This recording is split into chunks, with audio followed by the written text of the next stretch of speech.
Ya ayun nasu antumul fuqara ilallah. O mga tao, kayo lahat ng limos sa harap ng Allah. Lahat kayo maglimos sa harap ng Allah. So lahat tayo fakir, lahat tayo ng beggars sa harap ng Allah. Lahat ng mundo maglalimos sa harap ng Allah. Siya yung innallahu wal ghani. Ano sabi ng Allah?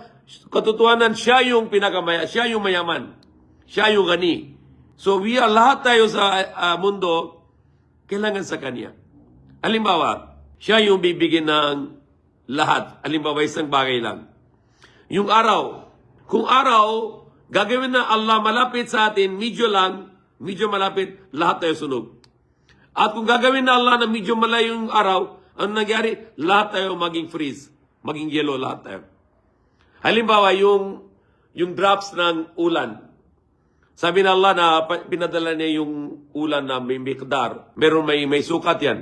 Hindi pwede malaki yung drops, hindi pwede maliit yung drops. Kung masyado malaki yung drops, kung dumating dito sa mundo, bagsak mundo, patay na lahat.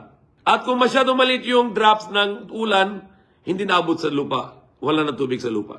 So lahat ng bagay na hawak ng Allah subhanahu wa ta'ala, lahat ng bagay, tayo wala. Halimbawa, pinakamaliit ng bagay hindi tayo hawak. Ano yon? Ito, yung mata. Lagi yung blink, di ba, mata? Bakit blink? Para malinis yung lens.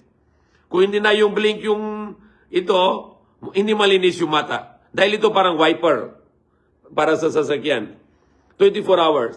Kung halimbawa, try mo, wag na yung blink, yung mata mo. Wag na blink.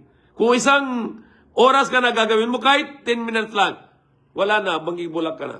Bulag ka na, maging luha ka na mabilis. At kung may pilitin ka, maging bulag ka na yun. Dahil kahit ito, wala tayong control na yung mata natin. Wala tayong control. Yung puso natin, pwede ba control para hindi mag-pump? Hindi. Yung utak natin, pwede mag-control para hindi maisip? Wala. Lahat ng katawan natin, wala tayong control. Kaya tayo lahat mahirap. Si Allah ang mayaman. Siya yung hawak na lahat. Halimbawa, isang beses na yung mga kaibigan ko na dati sa Pakistan. Sabi ko, magdasal kayo 5 beses. Sabi nila, paano magdasal? Walang trabaho, paano kain? Sabi nila, dapat kailangan pera para sa kain. Ano sagot ko sa kanila? Sabi ko, kung hindi na yung tanim ng bigas ng Allah, yung wheat, yung para gawa ng harina, kahit may pera ka, ano gagawin mo? Walang ng tanim, walang bigas, walang harina, wala na lahat. Kung hindi na bibigyan ng Allah na tubig, ano gagawin mo?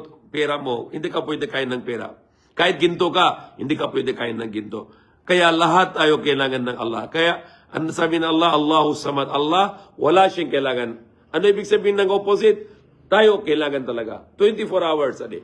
Kailangan tayo ng Allah. Yan sabihin ng la ilaha illallah. Tayo alipin, Allah ang ilah. Siyang ilah, tayo alipin. Yang sabihin ng la ilaha illallah, walang ilah maliban sa Kanya. Maliban kay Allah, yung tagapaglikha.